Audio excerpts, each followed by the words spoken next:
Hey, nothing's off the table for you, Tanya. Let's be real. You know what time it is. Time for some more Saga of Tanya the Evil. Make sure you like, comment, subscribe if you haven't already. Of course, the Patreon, full-length reactions are over there for everything we're watching. Let's jump into it, see what type of mess Tanya gets herself into this week. Maybe the greedy sons of bitches are like, we've won so many battles, why would we surrender? Maybe fucking blame them. Bro, you just edged us, and not in the fun way. Why? Do you want us to bomb our own place? Like, what is going on here? Orbital strike the politicians. Put on a mask. No one will know it's you. Let's be real. Having Bro and Tanya die in the last battle probably would have been for the benefit of the masses of the soldiers because they wouldn't have the morale to continue. Okay. This is a long... Bro has ADHD. That was not a long fucking speech. That was literally to the point. That doesn't make sense. What the fuck? We need to kill the higher... I'm sorry. I actually like him as a character. I do. But these motherfuckers need to go. When we're at a point in a war where they're just saying victory, because they don't know. Like, I know he's not directly responsible for this. But at the end of the day, all of the higher-ups that are just agreeing with this need to be bombed. Like, there's no other way to put it. Reminder, YouTube.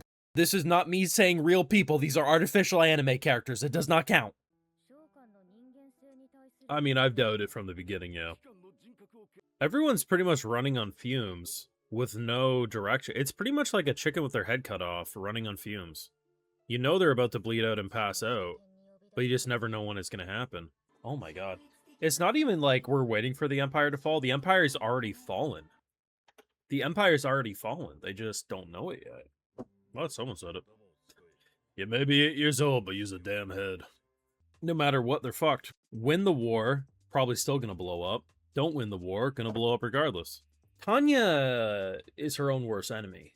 It's very interesting because she's had so much time as a soldier at this point. She lived as a Japanese salaryman, loyal to her job above all else. Every step of the way, she misunderstands a situation because, well, it's understandable given her perspective. But after seeing a kingdom that's ready to explode, like immediately she's like, see, there's nationalism. There's not. It's just so much anger that's exhausted the general public that literally whether we win or lose, the result's going to be the same. They're going to implode. In my humble opinion, the actual answer to make her life peaceful is for her to launch a little orbital strike on that meeting room when they try to make plans and try to send more people off to die. And I can already tell people say, no, because then she just get blamed. Maybe, but at the rate we're going, everyone's gonna die. I don't even think America's been involved yet.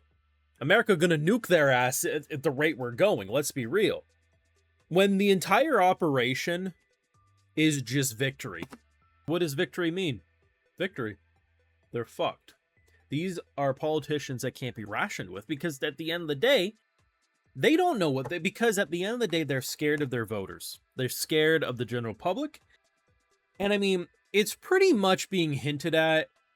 We're going to do a little false flag manipulation where potentially we attack our own people. Because it seems like, based on the conversation anyway, Bro's out here being like, you're going to need to do... no, I'm not going to say it here. It just gives me the vibe that we're going to inspire or maybe make enough fear. Like, most likely, we're going to do an attack on ourselves enough to even make the bigwigs say, okay, we can't fight anymore. We're clearly fucked. But it's Tanya. If we've learned anything about Tanya, all she'll do is she'll actually end up inspiring the general public that they attacked us. Now we'll never back down, even if we have to all die to do so. Like, that's the vibe I'm getting from this whole exchange. But then again, maybe not. The entire point of this episode was to show Tanya how fucked they are. And of course, she hates being X even more because of all this. I generally believe if she was to launch an orbital strike, which we know she's capable of doing, on a meeting room when they're all together, things would be better.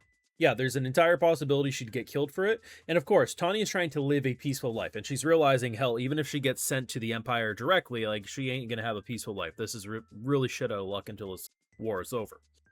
And overthrowing a government is easier said than done. It's so much in our own history. In current history, in the past century, there's been so many cases of very few uprisings, whether people or armies, because by yourself, even if you know you should do it, you don't have the power to do it alone.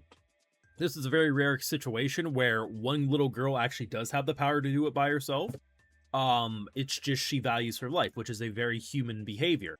Why should I give up my life to... Because even if that thought did cross her mind, she's like, okay, I'll just get killed for doing this, though. Unless she had the backing of a majority of the army, she's not going to do it. And that's why she'll never overthrow this government.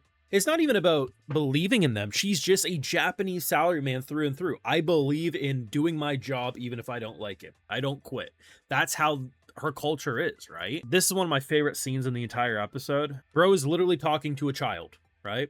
Ignore your bias of being like, no, she's secretly 50 million years old because of her Japanese. No, the body is literally of an infant. That's how everyone in this world treats her. And he's literally saying, I feel like the child in this dynamic. I don't want to fight. I value my life. To see how defeated this entire country is, there's nothing left. And I think it's so interesting when she looks at this at the funeral. They don't even have caskets with bodies in it, right?